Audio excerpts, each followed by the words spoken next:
It is. Thank you. All right, delegation. Corey? Yes, sir. This is not as a board member. This is as a parent, non-board member, I suppose.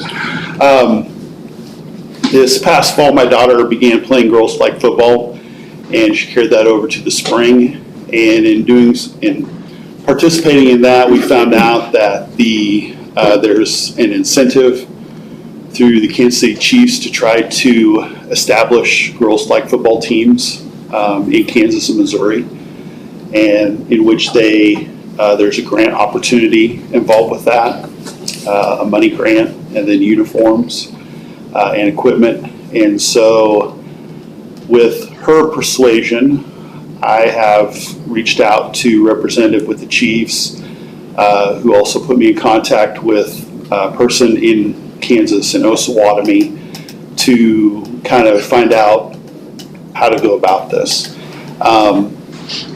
So I'm in the process spoke with Natasha today and Andrew to kind of see what we could do to try to get a girls flag football team in Osage City. So we'll see how this progresses, but I wanted to let the board be aware of it, kind of I guess there's public here, so let the public know about it, and just kind of see where this goes. If it's something that we can do, fantastic, and just kind of explore the idea. I know the eventual goal with the Chiefs and with the state coordinator is for KSHA to sanction it as a sport. There's still a process for that, as far as how many teams, et cetera, truly are doing it. In our area, West Franklin is going to be doing one. Osawatomie started last year, as well as Wellsville, and Baldwin is in the process too of trying to establish one. So we'll see how this kind of goes, but I just wanted to let you guys know about it. This be like an intramural sport? Or right now it would be, because it's not a sanctioned KSHA event, it would be considered a club sport. And so with that, there is flexibility for practice. That way it doesn't conflict with any other, school activities offered. And the season for it is the fall, and it kind of mirrors, tackle football to that degree. My thought process right now is to, if things progress with Osage City, then maybe next August, do like a clinic to just see what kind of interest there would be, and then, explore that. The games are 7-on-7, so, if we would have any interest in that at all. So. That's it. All right. That's all. Okay. No other delegation. Looking over the agenda, does anyone have any questions, or is there any correspondence? Mrs. DeLong, thank the board for the staffing lunch that we had. So she always writes a card. So she just want to thank you for the lunch that was provided. And, that was all I have for you guys in correspondence. Any questions on the treasurer's report?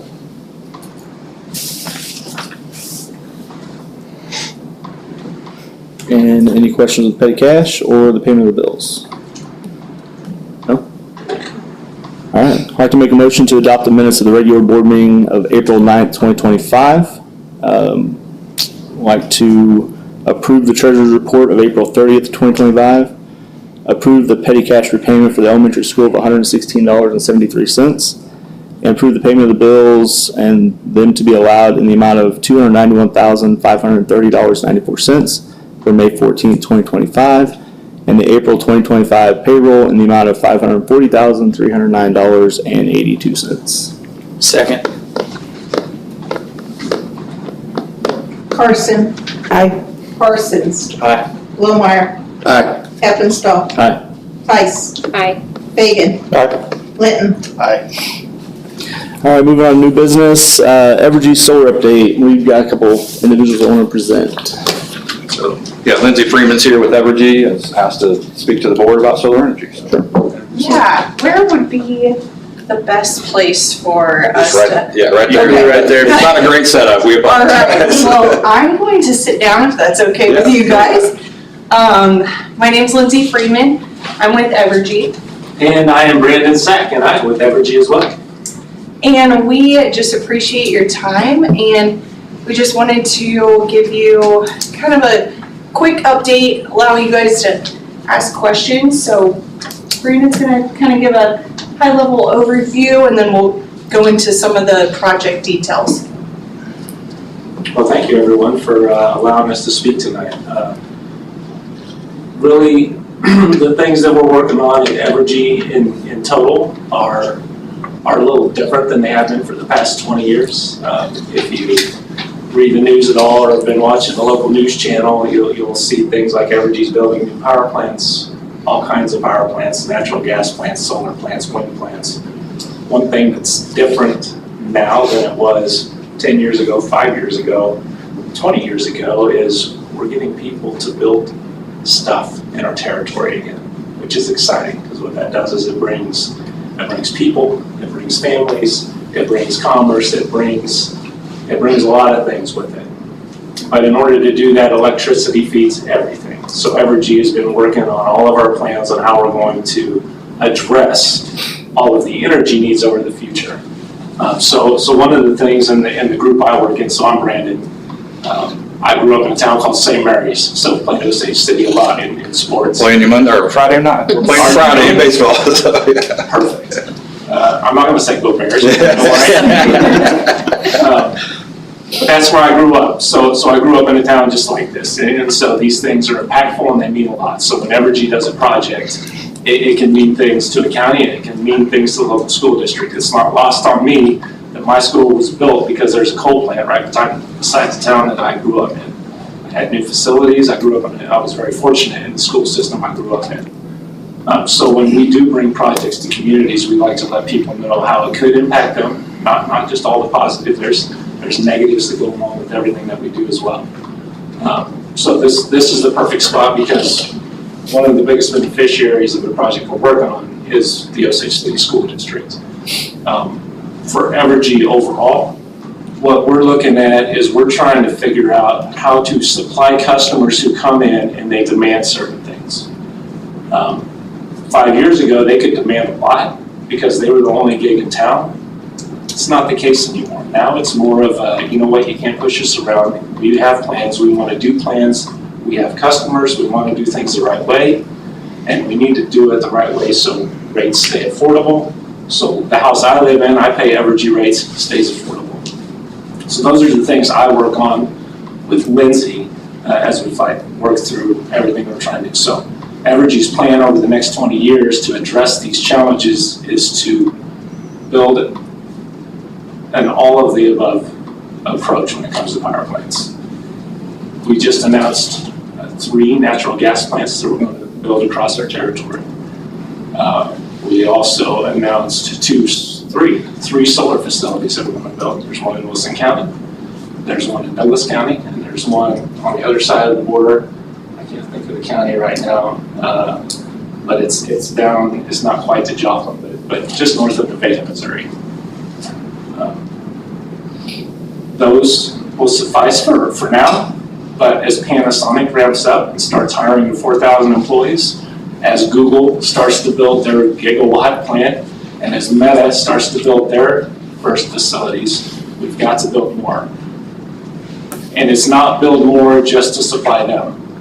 It's build more to supply all of us because our towns are growing too. There's a lot of factories being built in towns. There's a lot of expansions going on that you don't necessarily see in the news. There's a lot of facilities. There's another facility in DeSoto, Kansas called Merck, and they do pet health. They're doubling in size, and they're going to hire a lot of people. It's facilities like that too. So that means more people move into our areas and to our counties and our cities. So all of the above means we're going to build natural gas. All of the above means we'll build solar. All of the above means we'll build wind. We'll build battery if it means something. We will build nuclear if it starts to make sense. Whatever's going to keep our rates the lowest, that's our approach. When we look around So Lindsay and I focus on the clean energy part. And when I say clean energy, it just doesn't emit carbon. That's all it means. I'm not going to call it renewable. It does use the sun as its fuel source, solar, for example. But it's a power plant. First and foremost, it's a power plant. I'm not going to say that it's renewable and it creates green credits and that's why we get Google or Meta. It's a power plant. So we're very diligent when we look for our spots. Here's what we look for. Minimal housing. We don't want to impact residents. We don't want to tear down trees. Our environmentalists say don't use grassland. Use cropland, because this would actually be better for the ground than cropland. And the farmers will say, use the grassland because I need the cropland for my revenue, right? Well, when you get a farm owner or a landowner that's been farming forever, we all know how crops go. And we know they ebb and flow, and they come and go. What solar provides the landowner is a stable income for 30 to 40 years. So first, the landowners. So we have to have willing landowners, and we have to have a spot that works. And then the other thing we look for is what would the county or the community be looking to develop in this area? The area we're looking at in this particular instance wouldn't be something that the county would expand into. It'd be very hard to get water out there. There's not a lot of water out there now, and it'd be one of the hardest places in the entire county to get water to. Even electricity, while you could get it there, is still one of the most difficult places. So we've got low residential areas and an area that's hard to build. So we don't just look for that here though. We're looking for it across all of Kansas, across Missouri, in parts of Oklahoma, and parts of Nebraska. So we're not just looking at one spot. We're looking all over for opportunities like this. So we'll look for this for wind. We'll look for this for solar. We'll look for this for our natural gas plants. Natural gas is a little different because we have to have a gas line close. We have to have lots of water. And then you have to have the power lines. And the power lines are important too. So I'm not going to get into project specifics, but overall for Evergy, what we talk about here is when we talk about rates and we talk about building new power plants, it's not like we just put a new power plant in place and then rates go up. What happens is we're using more energy and we have to meet that energy demand. If we didn't build anything, we'd be buying all of our energy from someone outside of our territory and they'd be able to charge us whatever they want. What we want to be is in charge of our rates. We want to be the ones that control what it costs our customer to pay for energy. In order to do that, we have to build. So we've been charged with a very difficult task of trying to find the best place, not only to just build a power plant, but to have a community partner, one that we all can respect each other in and one we can trust each other in. If we have a question, we can just ask and know that we're going to get the answer that we want. So that's why we're doing things like this, to just allow people to ask questions. And if we don't have an answer, we'll do our best to go find an answer. What am I leaving out? Anything? I was just gonna hit on the, Osage County checks a lot of the boxes that Brandon mentioned, and that's why we're here.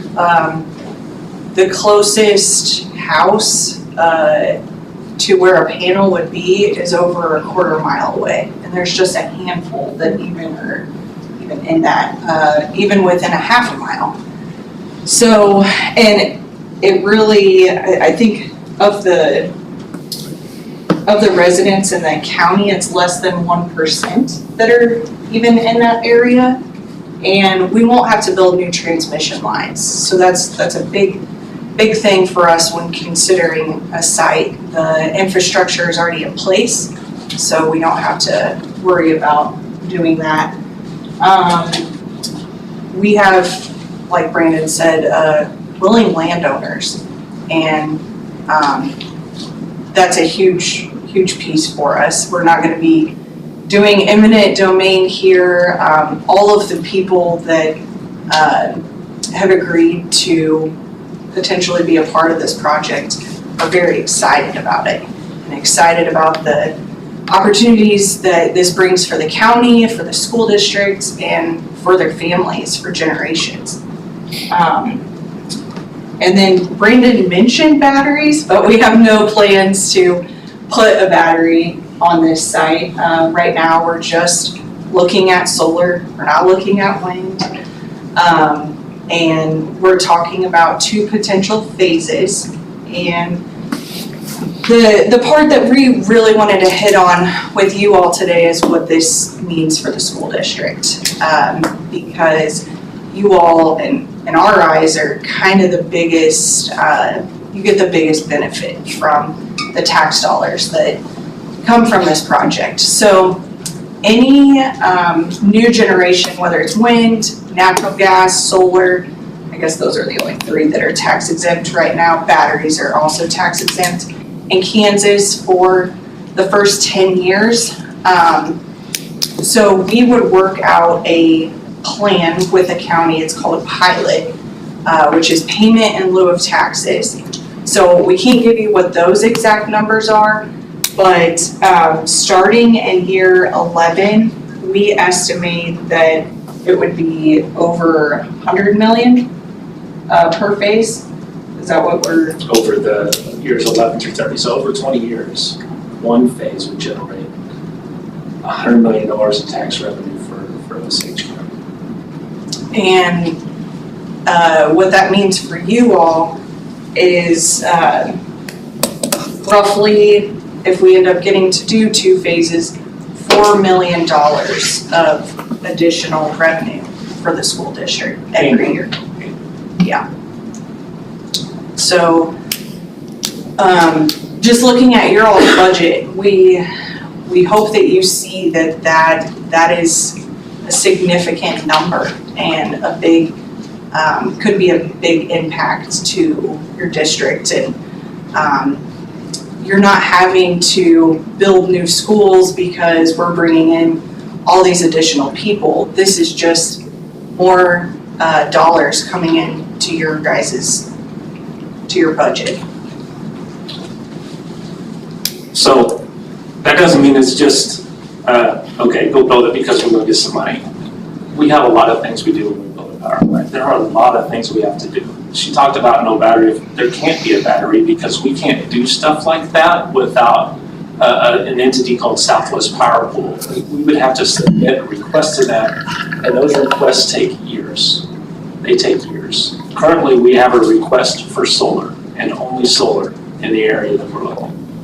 The area that we're looking, by the way, is the Barclay Township. 100% of the facility would be in the Barclay Township. There would not be any facility in any other township. No other township other than Barclay. And I want to reiterate, there isn't a single house within a quarter mile. If you go to Douglas County, where they have the strictest rules, it's a 500-foot buffer, and we put panels within 500 feet of residents there, because that was the county reg, and that's what we did. There's no reg here saying that we can't put these panels within 50 feet of a residence. We're not doing it. So we don't want to do it here. We don't have to do it here. Nothing within a quarter mile. And a very few houses within a half mile.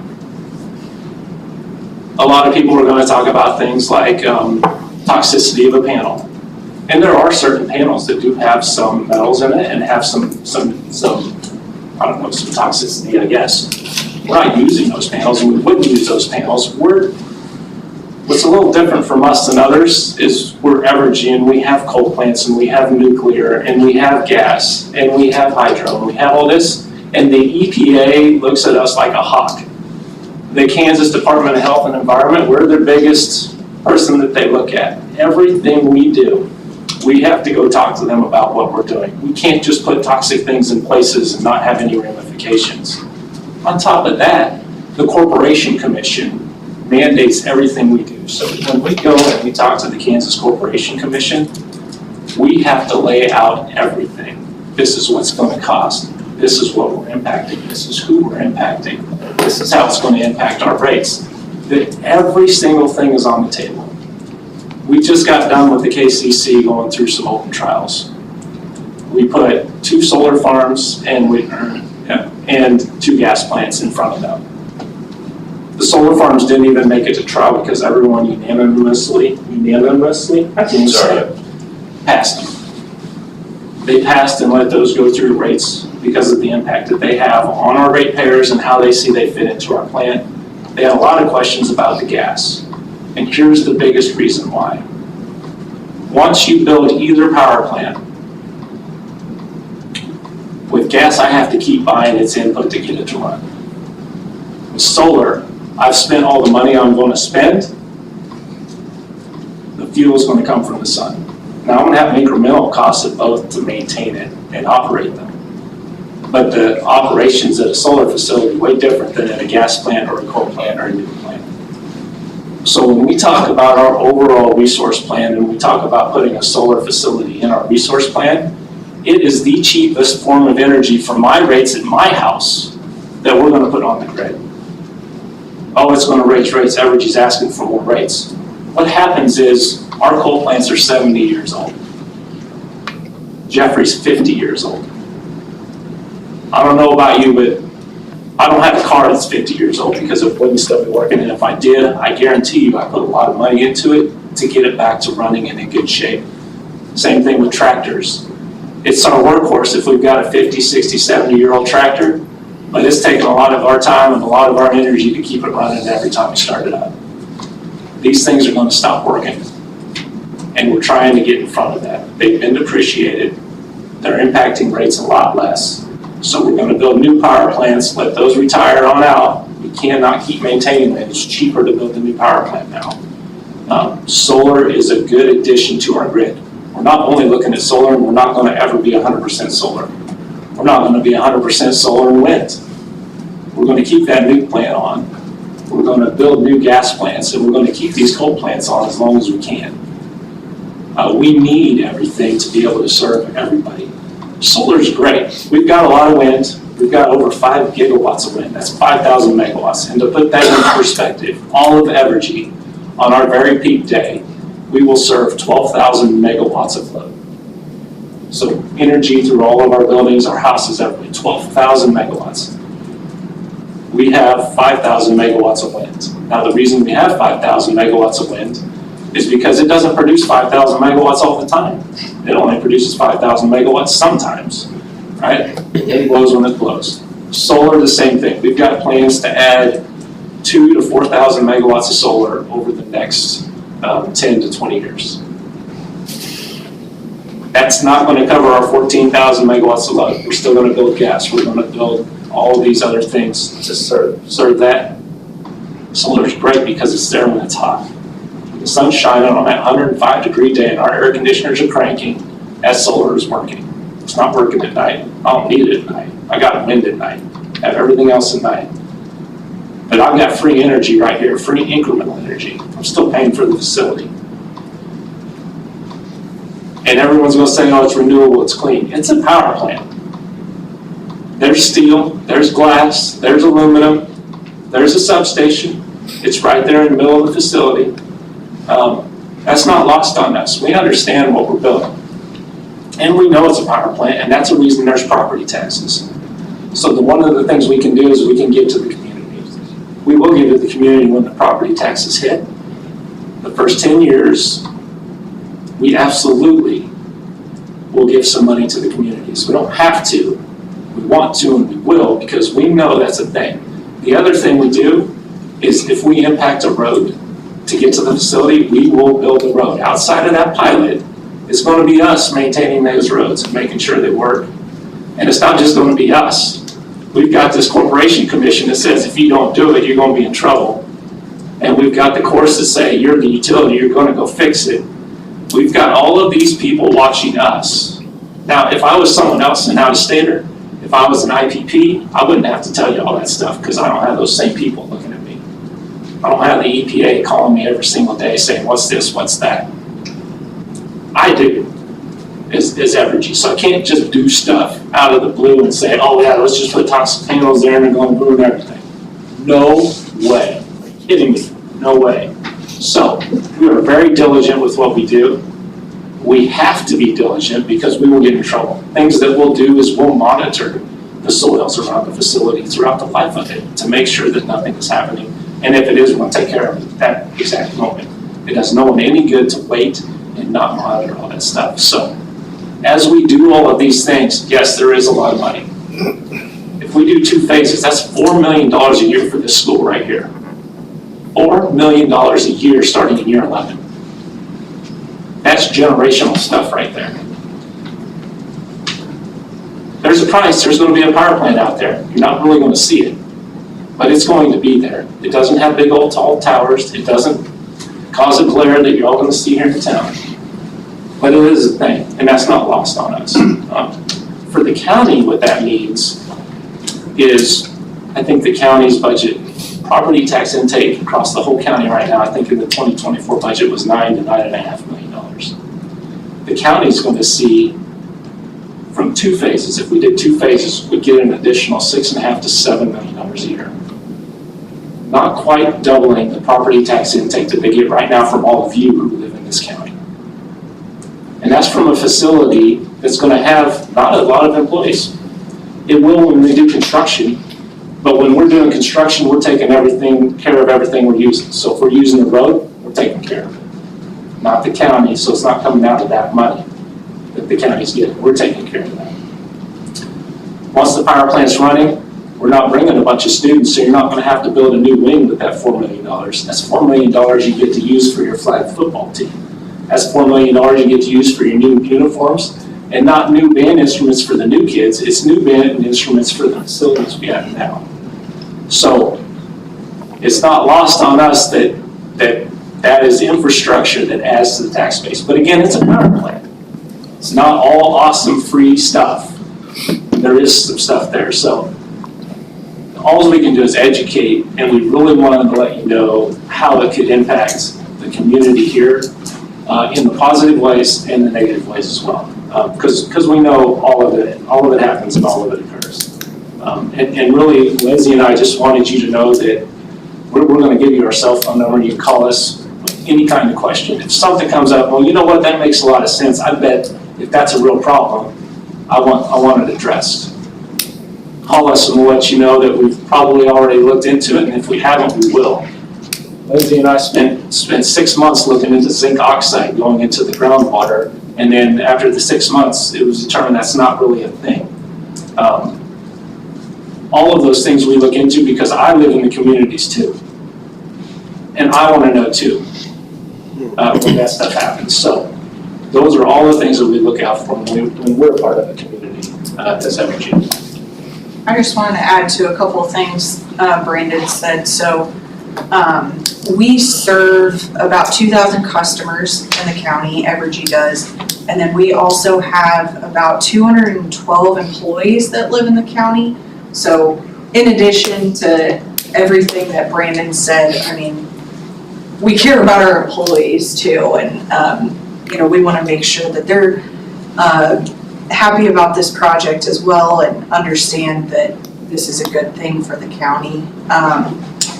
To the Wolf Creek comment, there has been rumors going around that this could impact Wolf Creek. They just celebrated their 40-year anniversary, and we just got a 20-year extension to continue service there. And our CEO yesterday said he thinks it'll probably get extended another 20 years. So Brandon talks about all the new generation that's coming into our territory.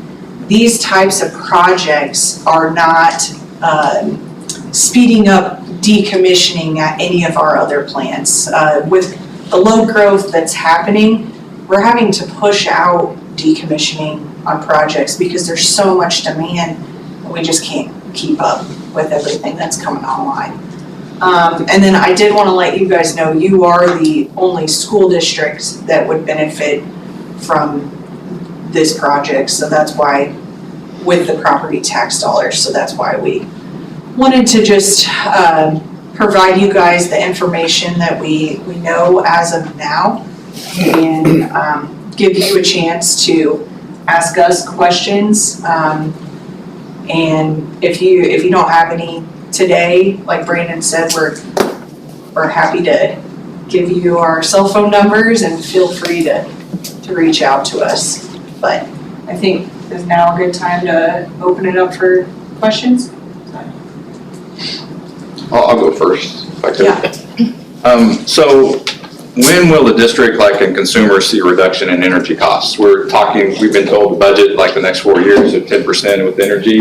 And we're, with the wind farms and things, we thought we'd start seeing reduction in that. When can we anticipate those, or how will that work in the future as it relates just to direct energy costs for us? As a district, as a household, so on. I wish I could say that we planned on them going down. Right. But I can't say we can plan on them going down.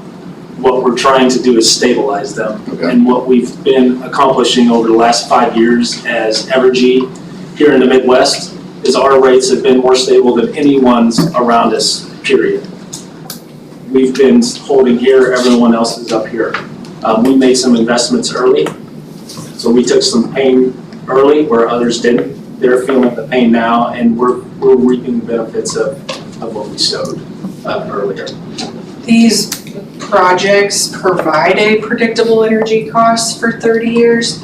And so that's the huge piece that why we're so interested in these types of projects, because we're not relying on natural gas prices to remain the same for 30 years. Like, we know what we're getting into here, but all of your facilities are served by the city, correct? Yes. Do you have any that are any other utility?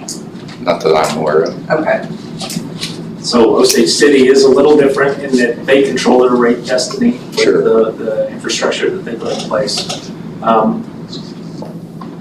And I know Katie and Dale are working hard at that. They just recently put in a solar project because they were excited about locking in a energy cost for 30 years. Because all the offers that they're getting right now were significantly higher than the solar, and it's shorter term. So it's that's part of the reason why they did that solar project. But I think that would be more so a Dale or a Katie question. Sure, I understand. Thank you. So did you guys do that solar farm north of town then? Because it looks hideous, I'm just saying. I mean, plain and simple. It's a mile off the road and it's terrible. I mean, it sticks out like a sore thumb. But, so basically, wasn't there a no solar, no wind in the county memorandum that was signed for so long? There is a moratorium in place, yes. For how long? It's permanent. So, I mean, it's, It's 25 years currently. so basically it's cutting that is what would have to happen for this to move forwards? So there would be, that's part of the education process is, to talk about exactly things like that.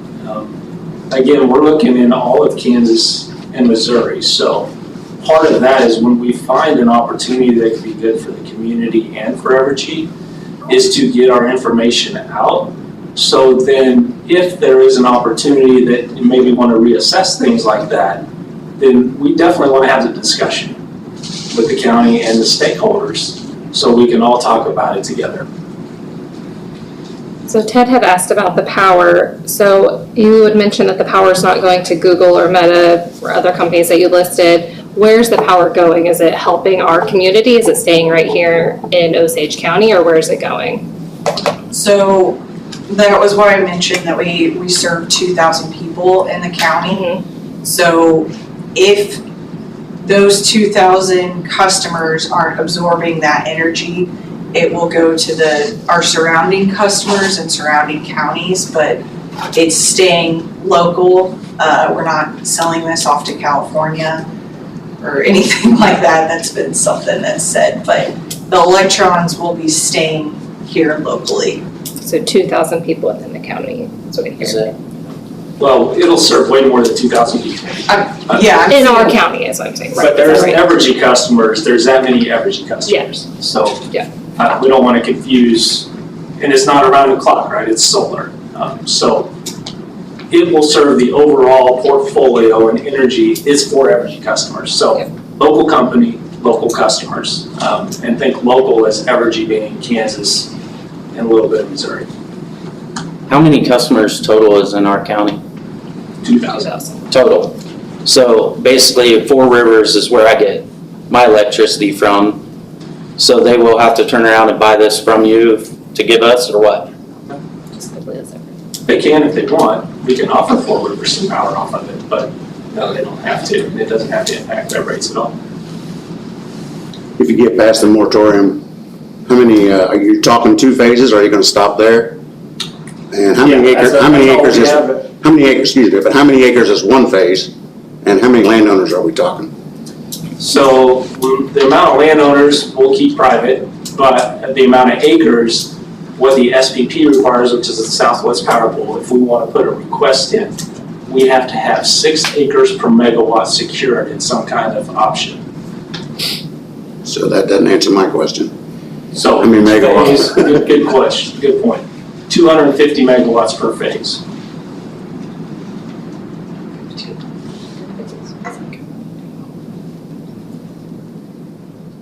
And you planning on stopping with 2 phases? Yeah, our requests are out there for 2 phases, and that's all we have a request for right now. So what happens at the end of 30 years? So at the end of 30 years, there's several things that happen. Our landowner leases require us to get rid of the stuff. We have to clean it up. So we have to clean up everything that we put out there. Not only a landowner leases, if the county were to consider it, we would also have an agreement with the county of some kind of bond or some kind of something that we would keep in escrow or something to make sure that we have the funds available to decommission it. We also got a third person we've got to answer to is the Corporation Commission, and they will guarantee and mandate that we absolutely have the funds to take it out. We've retired a couple coal plants, a couple gas plants, and you can go visit all of them. We have cleaned them all up. Now, coal is a little bit different because we have to stay there and maintain some stuff. Solar is going to be different. We're going to take care of the land while we're using it, so it's going to be like native grasses underneath these panels. It's not going to be gravel, it's going to be grass. It's going to be grasses that absorb water. And then when we take the steel out and we take those panels away, it's going to be clean. It's going to be a clean site. How do grasses grow You'd without be surprised. I sun? would love to take you to our solar facility because they grow everywhere. They grow under those panels, so the panels rotate. They don't just stay stationary. Okay. You can drive out here to the one north of town and you can see grass growing everywhere on that facility. And that site was a retired landfill. And so it's pretty crazy how, all the pollinator-friendly blend has taken off and it's just going back to its natural habitat. So you're gonna, at the end of 30 years, essentially, this crop ground is gonna turn back to, It'll be in the land. Grass. Buying it, it's gonna stay with the Right. landowner, so they'll be able to use it for whatever they would like to use it for. okay, so, and I don't know if this is something you can answer, but you said, your lease is 30 years with the farmers or the landowners. Is the compensation comparable to what they would make? I mean, obviously you don't know, commodity rates 30 years from now, but, Yeah, I think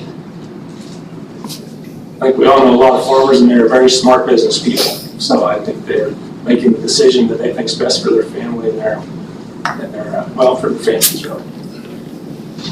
You mentioned water. There's been some concerns with the watershed, water runoff, impact drinking water, all that stuff. What can you tell me about that? Yeah, that's legitimate. I would ask the exact same questions. It's galvanized steel poles, so the same thing that we would build a bridge on. So we put these in rivers, we put them in all kinds of water aquifers. Galvanized steel piles would be in the ground, and they just get driven into the ground. There's no concrete holding them in place. They're just driven right into the soil. Galvanized steel posts across the top, and then the panels. And the panels is not a new technology. They've been around since the 50s. So there have been tons of reports, toxicity reports and everything. So we can actually go see toxicity reports on these panels, which are mostly glass and silicone. And you can see that there's nothing leaching out of these panels. There's nothing coming out of these panels. There's no heavy metals. There are some panels that do have heavy metals. Those aren't the ones we buy. We buy the ones that don't have all of that. If we were taking over, say, 100% cropland,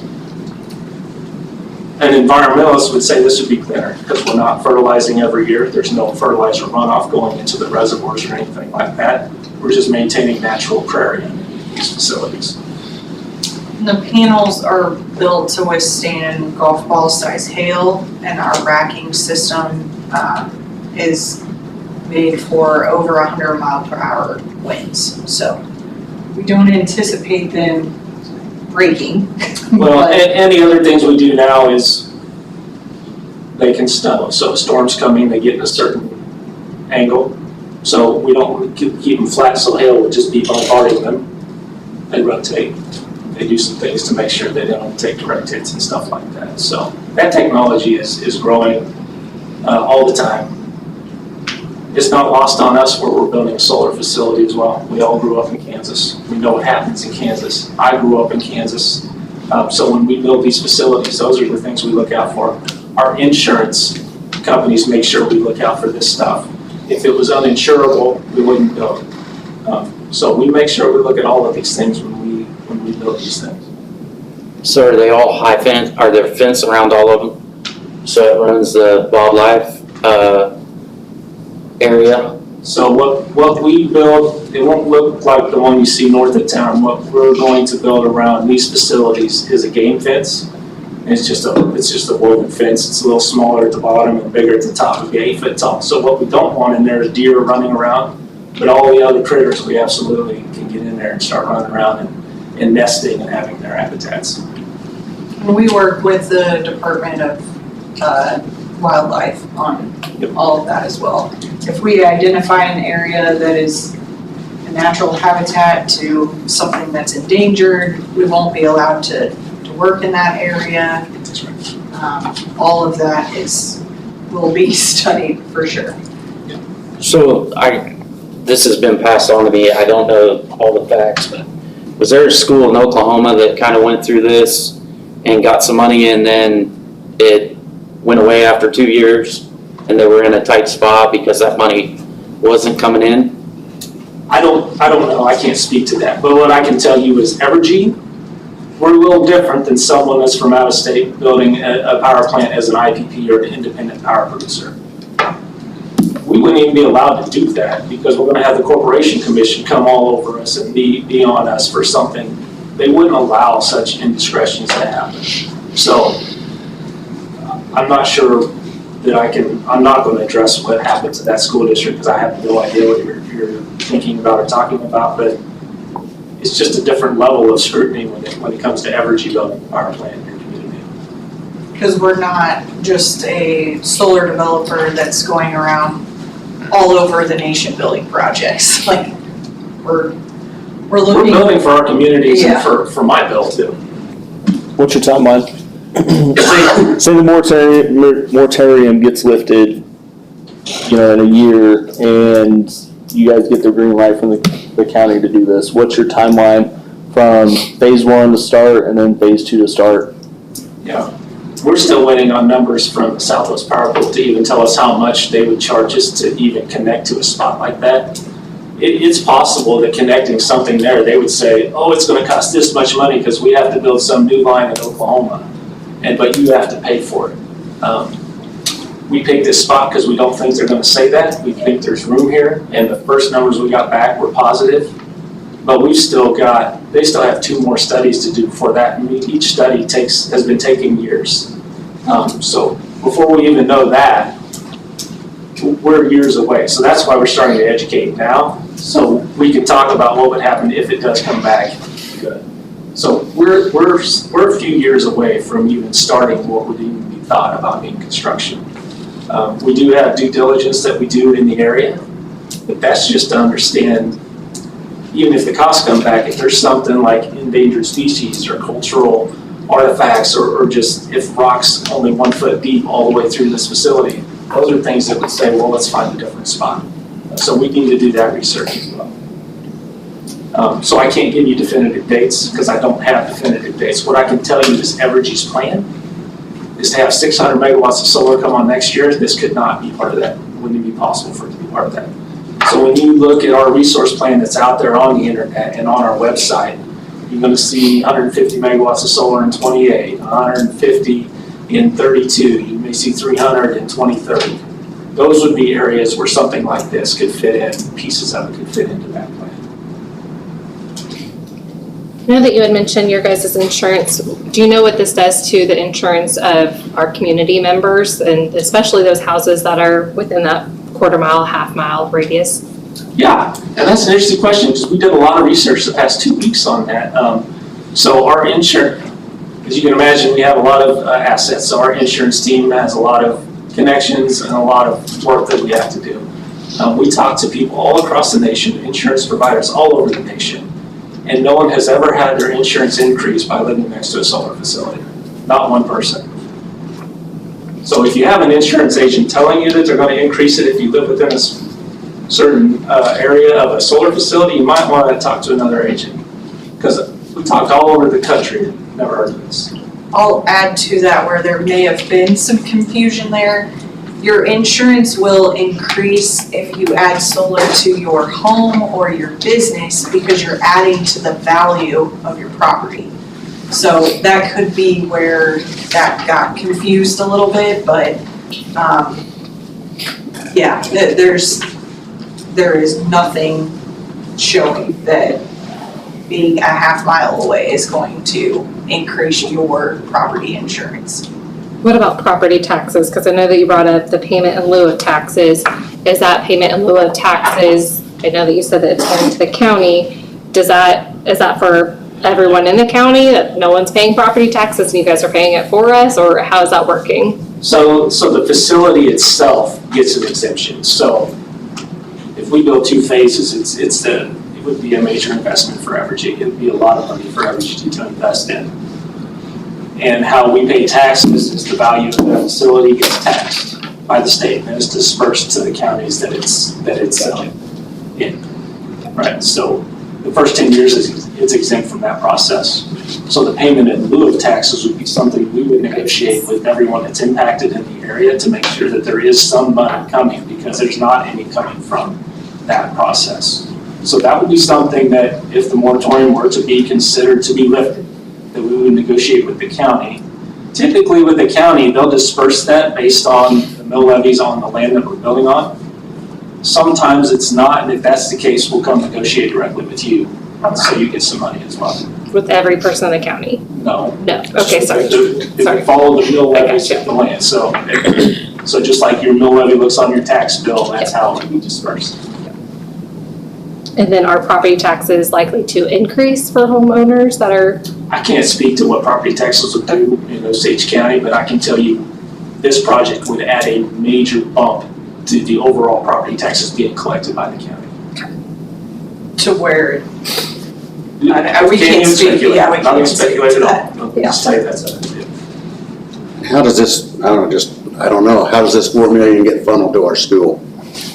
through the mill levies. It goes to the county as this much, and then there is a mill levy that it goes straight to the school. That's the same way it does with your normal property taxes that you guys get from it.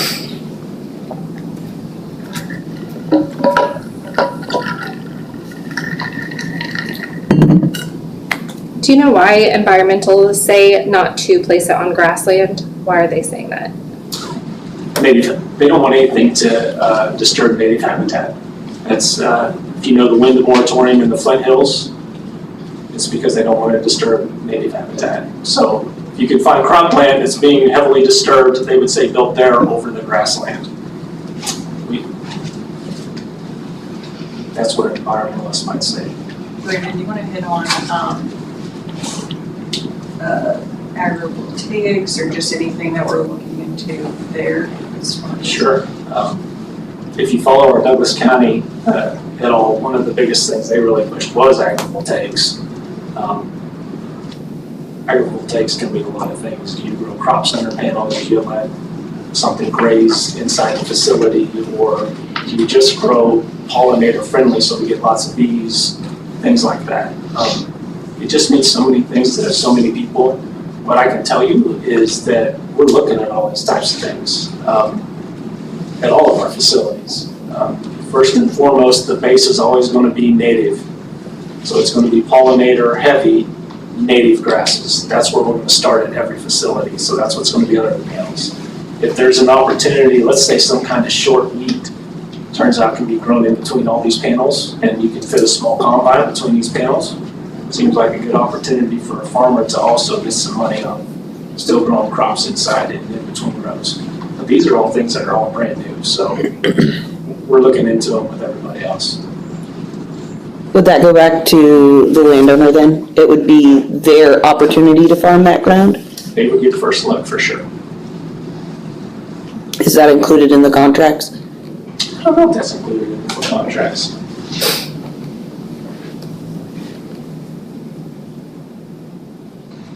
But Evergy does like to look at everything as a partnership. So partnerships are a big deal to me, and they're a big deal to Evergy. I know that you mentioned that you're aware of what you're putting out there, so where are these panels made? Are they made here in Kansas? Is that creating jobs here, or? I don't think there's any panel manufacturers coming to Kansas, but I know a lot of people complain about tariffs, and they complain about a lot of things going on, but one of the things that these are driving is the manufacturing facilities are starting to build in the United States. And even some of the incentives and the new plans are to buy panels that are built in the United States. So manufacturing in the United States is small. And one of the biggest manufacturers builds the panels that have the cadmium in them, which I'm not sure all of us want those there. So the other panels that we buy aren't super large here, but we're talking about years away. And these guys are talking about producing domestic panels within the next couple of years. So I can't speculate where they'll come from, but if there is an opportunity to buy them here, absolutely would be an option for us.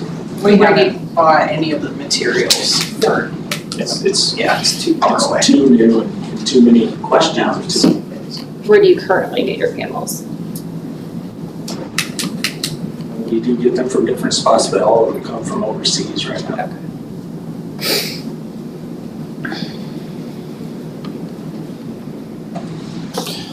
Any other questions?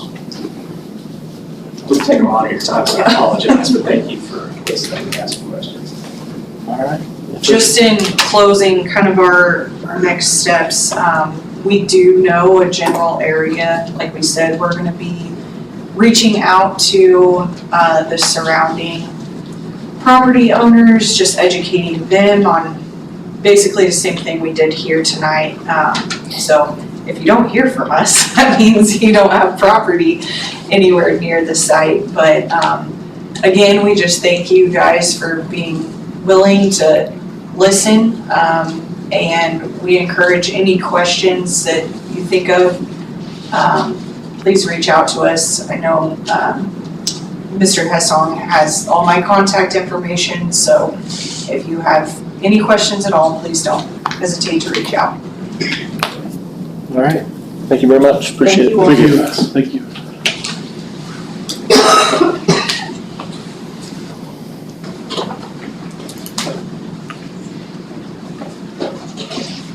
All right. Moving on to district goals. So I'd like to, with the closing of school coming up and just in May, just like to review our goals, our district goals, just kind of give you an update where we're at. As we go towards the summer and looking into next year, just thinking if we need to address these goals or do some updating, we can have that conversation, but just kind of want to rehash it where we're at. Again, our mission statement stays the way it is all can achieve. It really sets the tone for the district as we look to make sure everybody's successful, whether it's staff or students. So our vision statement's been condensed to each student will have success in their life, career, and community, and we strive for that every day to help those kids be successful no matter what path they choose after they graduate from high school. So the first goal that we list is curriculum instruction and assessment. Just some highlights of there. KISA's been a big part of that as it relates to curriculum and assessment, our curriculum and instruction and assessment. We're incorporating it into our KISA process. We've identified two fundamentals, which is structured literacy and quality instruction. Structured literacy is mainly the letters training that we would be providing and then looking as it works into the classroom and providing instructional resources for that as we learn from that. With the seal of literacy for staff that obtain that. And then quality instruction, mainly through the professional learning communities, professional development that we've started that we'll speak about later, but those are some main focus points we have going on here just now and looking forward. So our action plan is approved. We've got our 6-month check-in today with KISA. It'll be approved as well and be recommended for compliance. Assuming we're good with compliance, which we're told we are, will be recommended for accreditation at the beginning of next school year, so as a district. So good things going there. Just our community partnerships, we're growing our ag program at the high school, and with that comes a lot of partnerships that are forming, and we're being really supportive of that. So there's been a focus for that.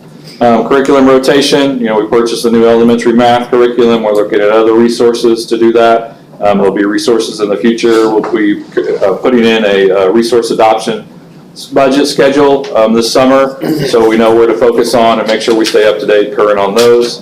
And then we continue to provide social emotional support for our students throughout the day of the school year. So next goal is recruit, hire, and retain high quality staff. We've partnered with Educate Kansas that hosts the job board for the Kansas teaching jobs. We've created a recruitment video that'll be coming out shortly and help with some district marketing materials, really just to help liven up our strategy for recruitment. And going out there, we continue to use Handshake that gets our employment opportunities out there to all the colleges and universities in the region. And we continue to go to job fairs and be proactive and try to reach out to potential staff to do that. So we continue to be competitive with our salary. I know that's a board goal, and continue to do that. And moving forward, we should be able to continue with that. And you can see some things we did with negotiations last year. Our professional development is relevant. It's building driven for the most part. We are allowed to, provide them opportunities to attend professional development opportunities. And we will be increasing collaboration time for next school year on the academic calendar with the incorporation of the PLC protocols. So I'm looking forward to seeing that grow with our professional development. And then early childhood is a recruitment tool. We are currently exploring that, continuing to do that, and we'll in the future see where we're at with that. So the third goal listed is the parent and community engagement and partnerships. We continue to have great partnerships with support all across this community. It's ever wavering, to be honest with you, which is a great thing. I spoke about the ag. That's been one kind of a focus as we've gone through, but we have so many areas of support, and this district wouldn't be as strong without those, and we recognize those. So some of the communication strategies, we've done some new graphic design web-based program to help with media posts and newsletters, and we'll be transitioning to a new web streaming platform over the summer, just to expand those opportunities and provide that for our community. Continue with our mentor programs. We do need to kind of expand those, but Ms. Paul has her watchdogs, which is great. Great opportunity for community to be involved, but we still look for ways to expand those. And our after school programs, we do provide them, but have limited participation and continue to have that. So Is that considered like after school, tutoring, yeah, Okay. things of that nature. So, yeah. Got it. Yeah, I was the same way. And then lastly, the last building or district goal is the facilities, alignment, and resources. We spent a lot of time this year looking to update, maintain our district facilities. Just some highlights. We have roof liner coming on 3 sections of the elementary. Just got notice that it's going to start earlier than anticipated. So in July, they'll be starting those projects. So that was good news today or yesterday, one of those days. We have the new activity bus coming, working through that. New intercom system will be installed this summer. So that will help with the safety overall of the district. We have the additional parking that we purchased near that. We'll be working towards that. And then the roof and the HVAC preventative maintenance contracts we have. So a lot of things going on, but a lot of good conversations coming in the future with that. Our safety plan, we continue to review that. We have a new SRO this school year who's done great. But we will be adding a cardiac response protocol. And then we just need to update some things with our EOP with the start of the 2025 school year with some changes in the local community that we need to address. So we'll be doing that and getting ready for the school year coming in. And just some needs, just some things that keep identifying: the auditorium lighting and sound, cafeteria floor, drainage around the district was identified as a need. And then just we have some large HVAC systems that we're getting towards the end of life that we'll need to be doing some planning for. So we have the district facilities work session coming up in the near future, so we hope to gain some guidance with that and move forward. So That was June 2nd, right? June 2nd, 6 o'clock, we're right here. We'll do it in here. So, and just some Kansas Can outcomes. Just updated our high school graduation rate. Went down from 99% 92.1 to 91.8 in 2024. We're still above the state average. We continue to grow with our post-secondary success. With our IPS system that we have going on and really helping drive that, I really believe we'll be seeing our it's a 5-year average, so we've got a long ways to go to catch up. But I think we'll be seeing growth over the next 5 years with that and looking at post-secondary success. Our academically prepared, you see that, it's our state assessments information as we go through. It's been a focus of the district all year to really look at level 1 and those students in level 1 to help them move up, hopefully for this school year when we receive results, that most of them have moved to level 2. So I don't know who just deleted the ELA, but Mr. Paul, are you touching things? That is not me. I'm just looking. Isn't that bad? It was ELA, so yeah, it might be. We continue with our social emotional learning, have the growth in the district-wide SEL curriculum. The counselors do a great job of working together. Kindergarten readiness is continuing the same part of that, making sure we have our ASQs done and provide that feedback for kids coming in and being prepared as we can. And we continue to have the 3-year-old classrooms and the 4-year-old classrooms for preschool. And then our individual plans of study is really guiding our high school scheduling, which is giving that feedback directly from students. And we have that starting in the middle school and looking at career exploration starting in 8th grade and moving the way up. So, and just lastly, the middle school community day for civic engagement. So just some highlights, quick overview of our goals. We'll be talking about those starting in the next school year and really looking at refining those. If we need to update or change, we'll be doing that in the future, but just wanted to kind of highlight those of where we're at with the closing of the school year. So, any questions? By the way, it was Mrs. Paul. That's my name right there. I was trying to enlarge it, I just couldn't get it. I'm gonna have to put her on view only. View only. That version control will catch you every time. View only. Tim would have to turn me in. We used to do, in high school, like a community day where we were out in the community kind of doing projects and stuff, helping people out. Do we still do that in high school? I see it in the middle school. They do it in the middle school, but sometimes like our FFA will take ownership of that. I know Mr. Smith has in the past, and so it just kind of depends, but We do recycling. yeah, not really our core classes. They don't really do that. I think it's more clubs that'll go out and do that. They used to do, at least Yeah. all the junior class I know used to do. Oh, yeah. That's all I have on that. Any questions regarding the goals? On those graphics and stuff, can we get those posted up? Are we planning on putting those? We need posted to somewhere? do some of that with our copper recognition and things as they're academically prepared, so we need to get some of those up. So yeah, I'll work on that. Okay. Yeah, we have the banners that we can put up in the gyms and offices and things, so. And like our vision statements? And Yeah, I have those ready to go. So when we come back next school year, they're gonna be up all over the place. So we have those ready to go.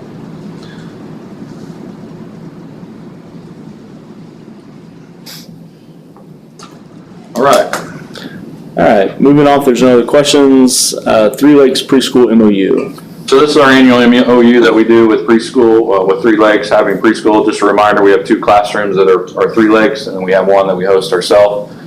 Basically what this says is that we'll keep, we won't go over 50% of a ratio from identified students to non-identified.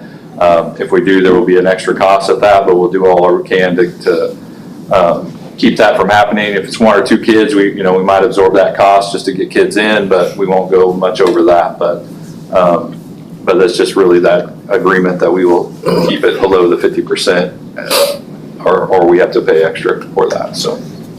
And that's below 50% non-IEPs, is that how I read it? Yes, right, Okay. exactly, right. Because those 2 classrooms, we don't have to worry about that in our classroom, but those 2 Three Lakes classrooms, so, yes. Any Is other that questions? is that both 3 and 4-year-old preschool? Yes. Okay. Yep. The 3 classrooms constitute both age groups? Yes, I think that's right. Yes, actually, as of next year, we're gonna go back to 3 3-year-old classrooms and 3 4-year-old classrooms. And we don't have anybody on the waiting list. Awesome. First time that's happened in a long time. So what's the total number on that? Yeah, is it full? Oh, gosh, you would ask. I think there's 34 4-year-olds and 26 3-year-olds. Don't quote me on that number. I know that there's 34 4-year-olds though, that's kind of what I look at for the next school year, but. And that will probably increase, I mean, because we do have people out there that probably did not know that that we offer preschool or forgot to turn in their form for preschool, but that's what we have right now. We just met last night on it. What's full capacity? It would be 45 for the 4-year-olds and then 30 for the 3-year-olds. Okay. But that 3-year-olds change because a lot of times we have 2 and 3/4-year-olds coming in and we have to get them evaluated before they turn 3 if they need an IEP. They have to have an IEP before they turn 3. So sometimes that number fluctuates a little over in the 3-year-old classes. And Try we to can keep have, it maintained. sorry, I was just gonna say, and we can have new students come in that semester, right, that hit that age mark too. Sometimes, yeah.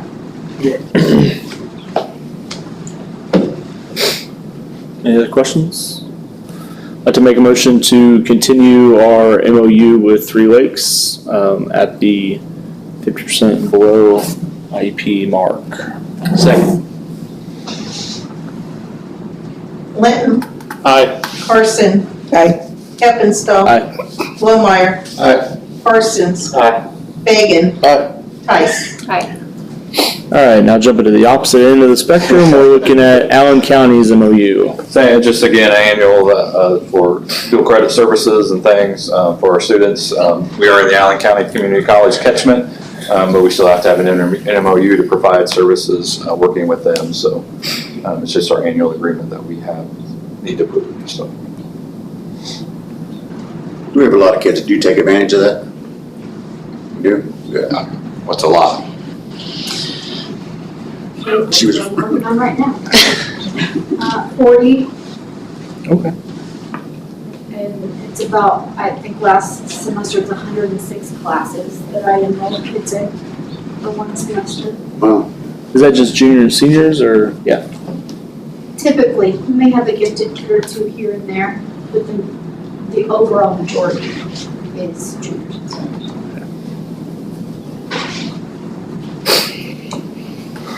How much of a cost difference is that for our students per credit hour? Do we have an idea? Well, for high school students, they actually just this year dropped it tremendously. Okay. We were like for one class, Gracie went to school, it was like $400. Okay. And now, if it's taught here by like Miss Watkins, it's $50 to $60 a credit hour. Okay. So it's about 150 to Yeah. 180. Okay. So significantly different. Yeah. And those are in person or are they online classes? It's Or both? Miss Watkins is here in person, but the majority we have are online. We have Dr. Johnson who will teach, he teaches music appreciation. And then we have, they actually have Mrs. O'Keefe from Allen County comes here and teaches our students. They do kind of a hybrid version where they meet with her in person, like on Tuesdays when it falls on white days, or we've set up an arrangement with her. But she's been great to come in and work with her. Is there any other options we can take advantage of to do more of those? Well, I mean, the trick it really is to have staff that have a master's degree in that particular area. And used to, it didn't have to be that way. That's how, if you remember, probably back when we were in school, many of our teachers did that. Well, then they changed the education requirements, and typically our teachers don't go get a degree, a master's degree, in their subject area. Most don't get a master's degree in English, they get a master's degree in education. So then they can't teach the English, Allen County version unless they went, what do you do with a master's degree in English? Usually you do education. So that's what they've kind of run into. I do think that they're working to loosen that again because they're feeling the same feeling that we are, is difficulty finding educators to fill those spots. So I do think they're working to be more flexible, but if you're wondering why we've got a decrease from how it used to be, that's why they changed the rules. And going back at one time, I know that they had mentioned like a student's first 12 to 15 credit hours. They were gonna try to find a way for them to be free, but I haven't heard anything else on that topic, so. Are we still allowing some students to go over, well, I guess they closed the campus, Yeah. right, just kidding. Alright. Any other questions? Okay. I'd like to make a motion to continue the MOU with Allen County Community College. I'll second it. Parsons. Aye. Eppenstall. Aye. Carson. Aye. Tice. Aye. Fagan. Aye. Linton. Aye. Blomeyer. Aye. Alright. Moving on to wrestling cooperative agreement. So the high school's received 2 requests from two different districts on co-oping for wrestling for next school year. Linden has requested to form a co-op with us. They have 9 males and 11 females that by their numbers that would be participating in the co-op. Lebo is the other district that would have 1 male and 1 female. With our 20 kids is a lot to take on, in my opinion. With the lack of space we have, it's not great for the wrestling practice of things, and just the management of 20 additional, which is great. The numbers are great, but they're not our numbers. They're another district's numbers, so there could be some competition in there that might not be necessary. As opposed to 1 male and 1 female, easier to manage, a lot less. I don't have to worry about safety. Supervision is better. So with that. We're recommending the cooperative agreement with Lebo for high school wrestling for the 25-26 school year. How many wrestlers do we have? He has his interest meeting sometime. Yeah, I don't remember, I think he had it last week, but I wanna say last year we had about 18 to 20, and I think that was a big senior class, a lot of them wrestled, and so I think it's gonna be a little bit less, but, we don't know with the incoming freshmen, so. So on this with Linda, do we have a coach that comes with them, like Not only for in that few, baseball? yeah, not that few, with just 2 students, we wouldn't ask for another person to do that. So we had that 3rd coach in position that we could work with them on that, but we have the 3 coaches, and if we had an opening, we might work with them if they had somebody they wanted to do, but we won't ask for a coach for that, for the supervision, with the 3 in place. So we can charge them a fee to do that, but we haven't discussed that, but we can do that as part of that, so. But they would be required to get to themselves here, and we wouldn't go get them, and they'd have to meet us for trips and things. Unless we're going that way, we could pick them up, but Could it be something that, with as many as we got, it's too many for a bus. I negotiate transportation, that they do it some too. Because they're getting into the program, yeah, we can deal with those daily things and work with them on that, so there's some options to do, so. What's our coach's opinion?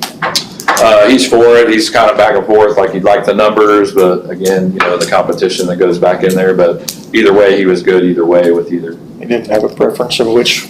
Like I said, either way is what it was. He understands the numbers would be helpful, but again, the safety part of that issue and the supervision part of that issue came into play. So he was, either way, he was good as well. Did Linden say if they had a coach that they could send over? No, they don't. That's why they're looking to do that, so. Do they currently have wrestling? Nope. No, they're trying to get it started. So these would be, they may have been doing some club wrestling or something. Yeah, I don't know. So basically, he would be training some rookies. Could be. Yeah. Well, and at those numbers for Linden, that's pretty high. Yeah. that's They could just probably as much start as their own ours. team, Yeah. right, Yeah. right. Do we make them wear any?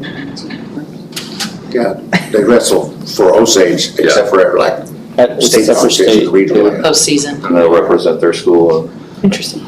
They'll have to, if it's happened at the same time, they would have to provide the coach or sponsor to go with us. If it's in a different location, I don't know if it would be, but they would need to provide that, but. And they're a uniform too. Yeah, so, but they would represent their school at regionals, but during the season it would be Osage City.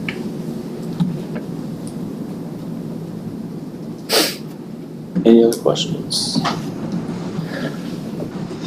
I'd like to make a motion to approve the cooperative with Lebo for the wrestling team for 25-26 school year. I'll second. Whitmire. Aye. Minton. Aye. Tice. Aye. Parsons. Aye. Fagan. Aye. Heppenstall. Aye. Carson. All right, Three Lakes report. I went to the meeting on Monday, and it was a long one. It's mostly generated around the budget, their budget, and Ted has talked to him several times since then, so I'm gonna let him take it from here. Yeah, so just in her initial numbers, looking at local contributions for next school year, worst case scenario, the number that we were given would basically double our contribution, going from 750,000 that we do to 1.4 million. That's not doable without taking some cuts. So we're not sure where these numbers are coming from, so we tabled that.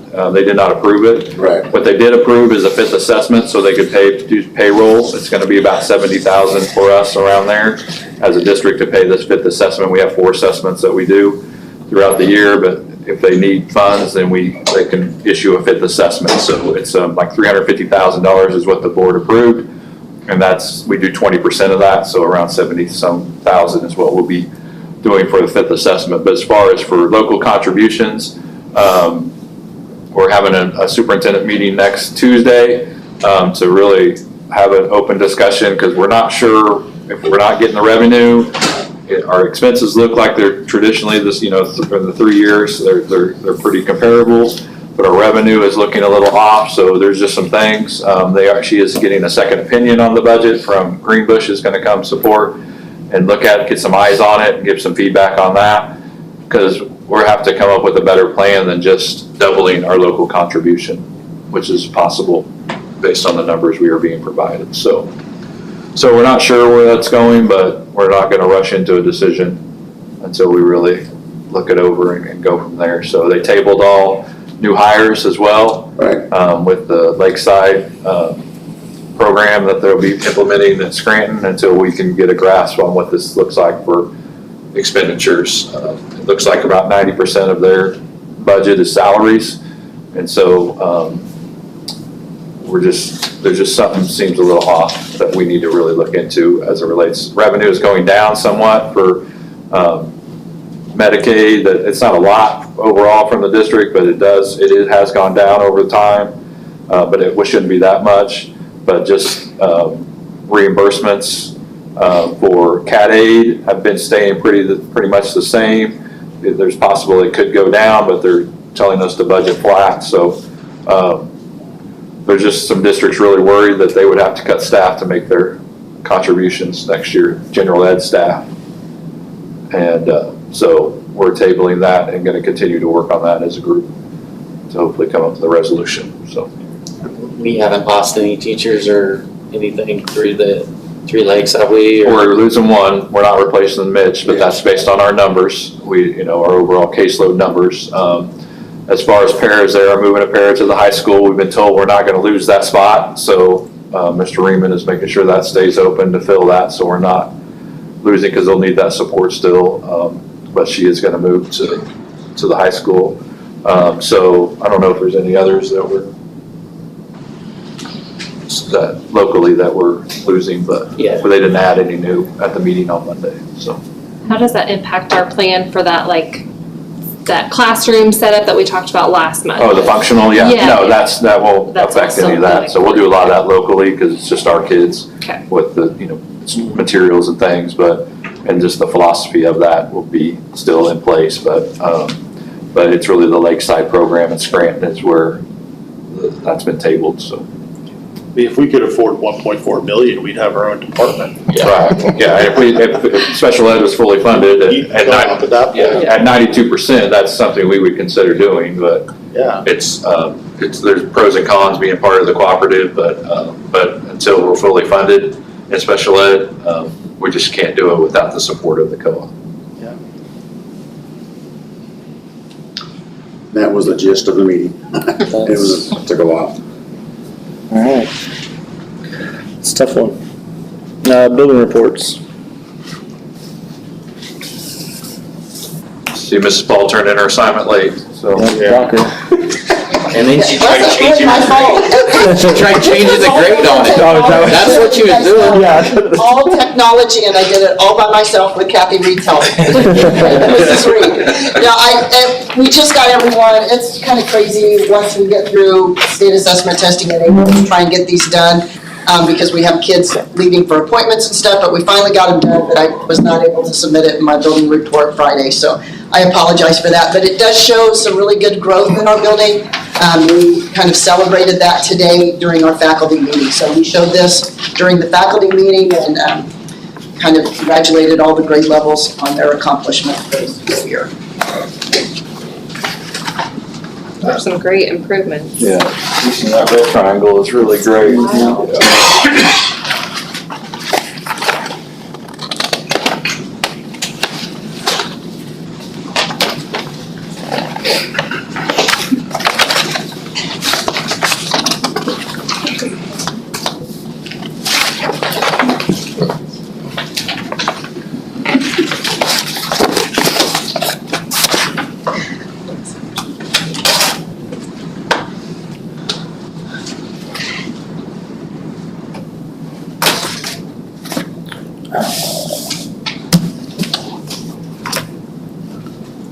Looks like a lot of the larger gains were in reading.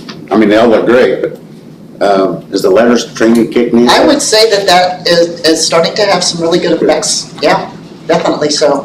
I think a common vocabulary among our faculty is making a difference with the students. I still feel, and I think our faculty feels this way, that we still are kind of different in the way that we're teaching our phonics program, but I think with one more year of letters training, which a lot of us are going to be going through, and then possibly adopting an actual phonics curriculum next school year, I think we'll be right on track. I really feel like it's making a big difference in our students right now.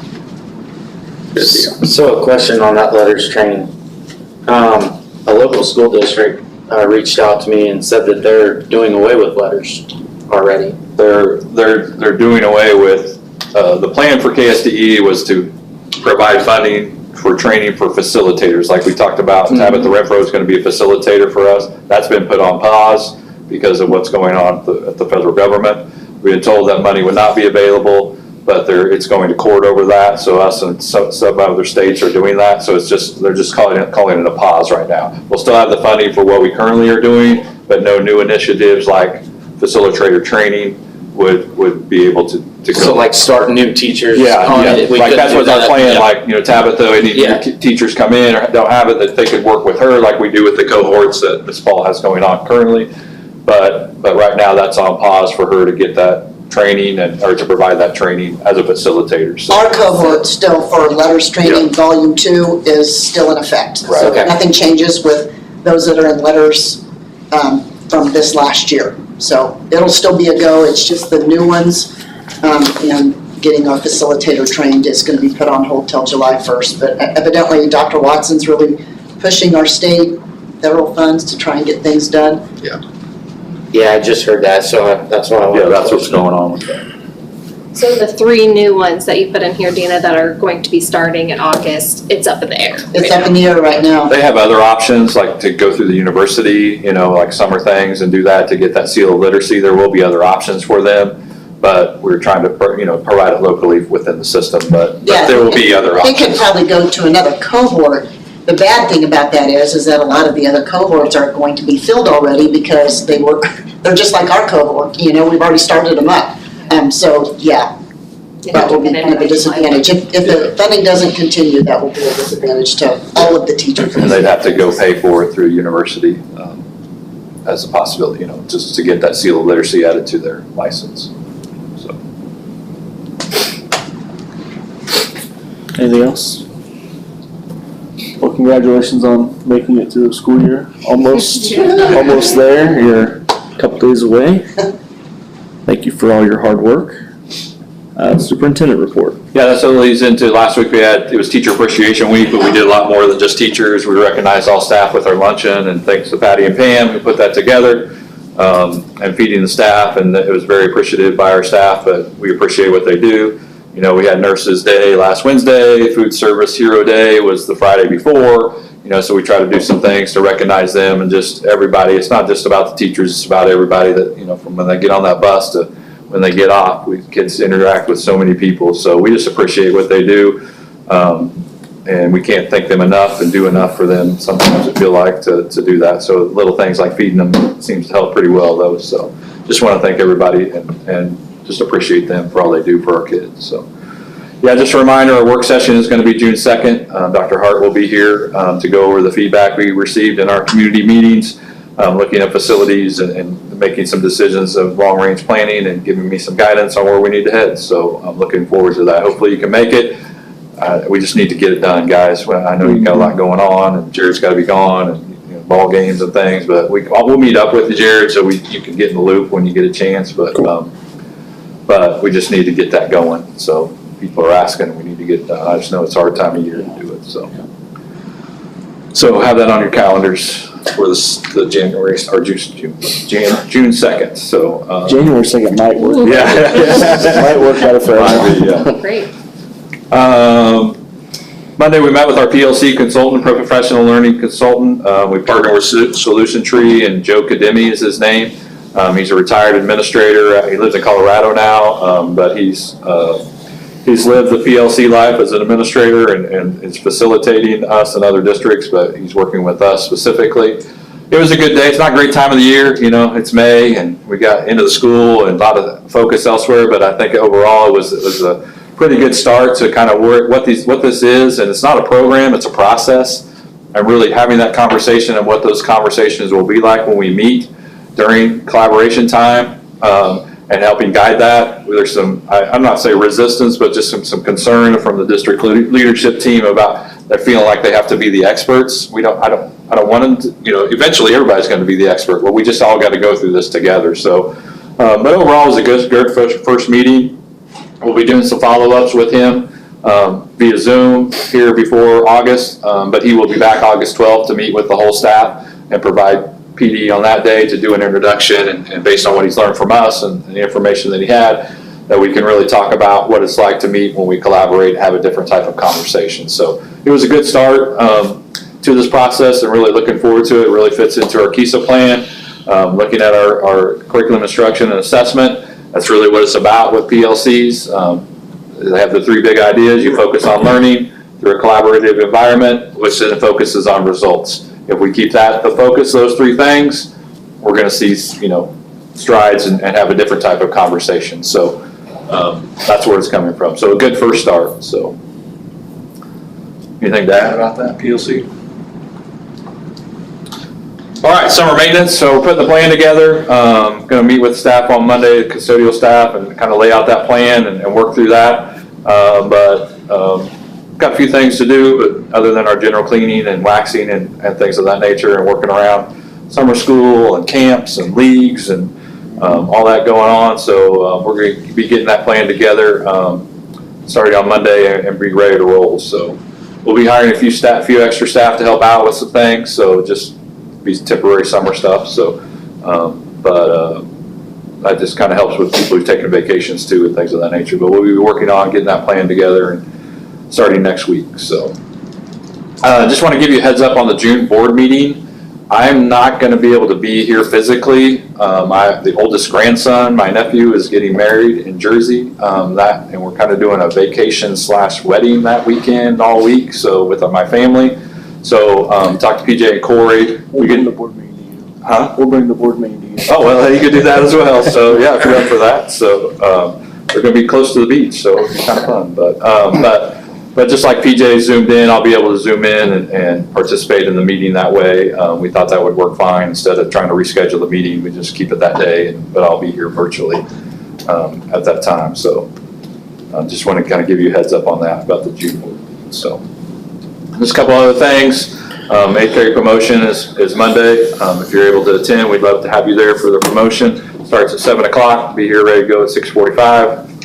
And Mr. Reeman, I don't know if he'll be the high school time, but. What was the high school time? 38 minutes. 40, what? 38. Oh, watched it. We'll beat it. Hey, there's 40 kids? 44. Yeah, we had 12 more kids. So 7 o'clock in the gym, Monday on the 19th. And then just our end of the year luncheon, gonna start around noon. Corey and Jim are gonna help grill. PJ's gonna float in and help and do that, so I appreciate you guys doing that. So we'll do that. We've about to invite the retirees again, so looking for a good turnout with that. We'll just be recognizing some staff and finishing the year off with the luncheon, and then teachers go finish off their stuff and be done for the year. So hopefully you can attend and join us.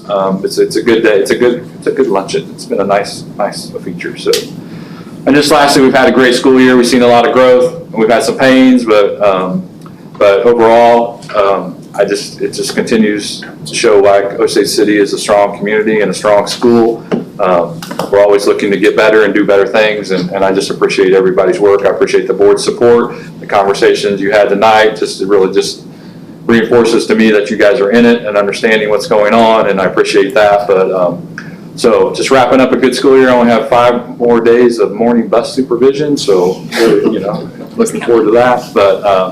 But we'll be winding down the year and then getting ready, gearing up for the next school year. So just want to thank everybody for a great school year. So. All right. Any questions? To see, I know that we have community members that came here tonight. Are we able to open it up for comments? We can have public comments. That's kind of what delegation is. Oh, okay. And so they have to sign up, and there's a time limit to do that. So if they show up next board meeting, we'll have that for them and do that. If they want to get on the agenda, they need to notify us 5 days ahead, and then we can place them on the agenda.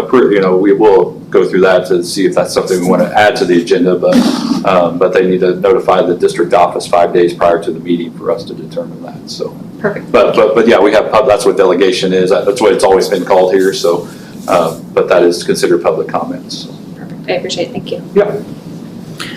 All right. If there's nothing else, I move that we go into executive session to discuss supplemental positions, certified positions, and classified positions pursuant to the non-elected personnel exception under coma. An open meeting will resume here in the boardroom at, we'll say, 8:55 with superintendent and building principals present, please. Second. Heffenstall. Aye. Fagan. Aye. Clinton. Aye. Carson. Aye. Lohmeyer. Aye. Tice. Hi. Parsons. Aye.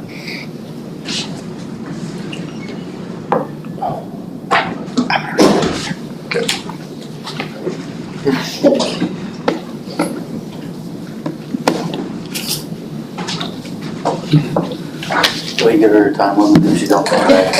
I gave us a 2-minute buffer, so she's got 2 minutes. She got 2 minutes. Should be fine.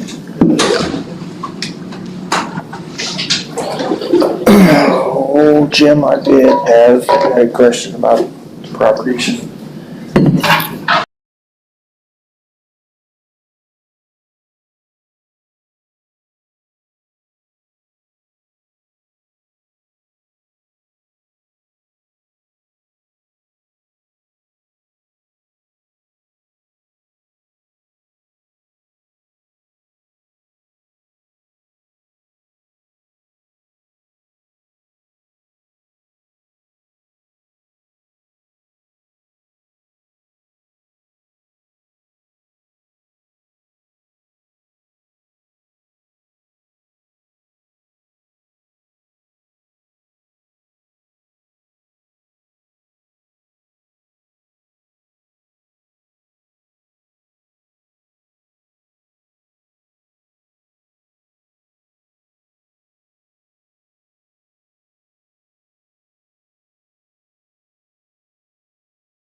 All right, we are back in open session. I'd like to make a motion to approve the resignations of Natasha Jenkins as high school principal and Evan Faulkner as assistant cross country.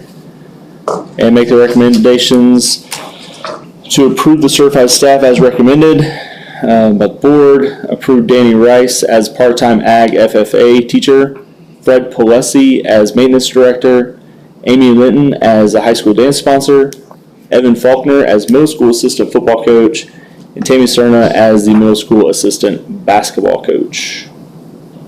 Second? Is that you, Corey? Yeah. Carson? Aye. Parsons? Aye. Whitmire? Aye. Heppenstall? Aye. Tice? Aye. Fagan? Aye. Clinton? Aye. All right. I'd like to make a motion to go into executive session to discuss a formal complaint filed by a parent pursuant to the non-elected personnel exception under coma. And the open meeting will resume here in this boardroom at, we'll say 9:30, with the superintendent present, please. Second. Fagan? Aye. Tice? Aye. Carson? Aye. Heppenstall? Aye. Clinton? Aye. Whitmire? Aye. Parsons? Aye.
All right, we are back in open session. In regards to the complainant, we are going to contact KSB for one of their individuals to conduct the investigation into the matter. That's all we're going to do with that for now. Motion to adjourn. Second. Clinton, Aye. Parson, Aye. Eppenstall, Aye. Blummeyer, Aye. Parsons, Aye.